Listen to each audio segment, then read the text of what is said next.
Pemium, le premier partenaire français pour investir dans les cryptos en toute sécurité, présente Sud Radio, les incontournables de la crypto-monnaie. Thomas Binet. Bienvenue dans ce nouvel épisode d'Oser investir, les incontournables de la crypto-monnaie. Ce soir, je reçois Pierre Noisat, président fondateur de Pemium. Bonsoir Pierre. Bonsoir Thomas. Pierre, aujourd'hui, on va parler intelligence artificielle et crypto-monnaie. Justement, pouvez-vous nous expliquer comment ces deux sujets sont liés ? L'intelligence artificielle, l'IA et les crypto-monnaies sont les deux avancées technologiques les plus marquantes de notre époque. Mais Bitcoin est une innovation véritable puisqu'elle permet de construire un système monétaire autonome décentralisé, ce qui était impossible avant son invention. L'IA d'aujourd'hui est plus simplement une optimisation. Elle permet d'interagir avec l'ordinateur de manière plus diversifiée, notamment en lui posant des questions en langage humain plutôt que via des commandes répertoriées. Elle est aussi générative, c'est-à-dire capable de répondre avec des contenus plus sophistiqués qui semblent provenir d'un expert humain. Alors certains disent de l'IA que c'est le cerveau numérique du 21e siècle. L'intelligence artificielle désigne l'ensemble des technologies permettant à une machine de simuler certaines capacités humaines comme l'apprentissage, la prise de décision ou la création de contenu. Bitcoin est une forme d'IA appliquée à la gestion complète d'un système monétaire.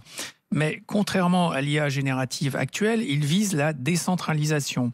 L'écueil principal de l'IA générative est précisément sa proportion à la centralisation. Mais Pierre, alors quels sont les problèmes posés par cette fameuse centralisation dont vous venez de parler ? Il y a un risque de concentration excessive, Thomas, autour d'un oligopole, comme il en existe déjà dans le numérique avec les GAFAM, Google, Amazon, Facebook, Apple, Microsoft. L'économie devient alors très dépendante du bon vouloir de ces géants. Peuvent alors être tentés d'imposer leur politique tarifaire ou leur ligne éditoriale pour la création de contenu. Mais est-ce que la régulation peut nous protéger de ces dérives du coup ?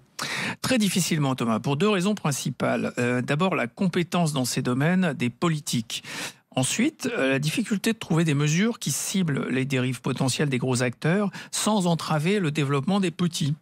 La compétence des politiques est généralement très faible car les gens compétents dans ces domaines très pointus trouvent des jobs beaucoup mieux rémunérés que ce qu'ils gagneraient en embrassant une carrière politique.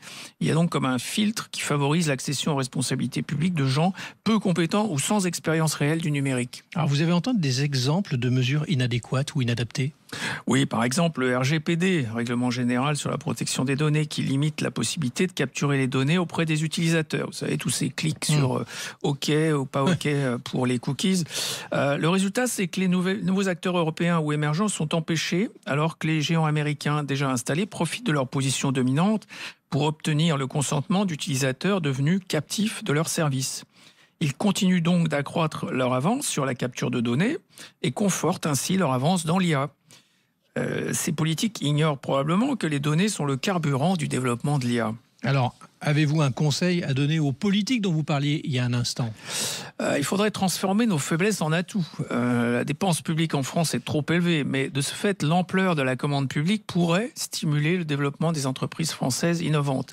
La commande publique pourrait simplement exiger une architecture décentralisée pour les systèmes informatiques de l'État et privilégier l'utilisation de logiciels libres. Par exemple, on pourrait exiger que les systèmes de paiement proposés par l'État ne se limitent pas à la carte bancaire, dominée par le duopole américain Visa Mastercard, mais intègrent désormais les crypto-monnaies. Très intéressant, Pierre. Merci pour votre analyse. On vous donne rendez-vous mercredi prochain pour un autre numéro d'Oser investir, les incontournables de la crypto-monnaie. Et pour ce qui me concerne, je vous donne rendez-vous dimanche matin dès 9h27 sur Sud Radio dans la matinale week-end. Sud Radio, les incontournables de la crypto-monnaie.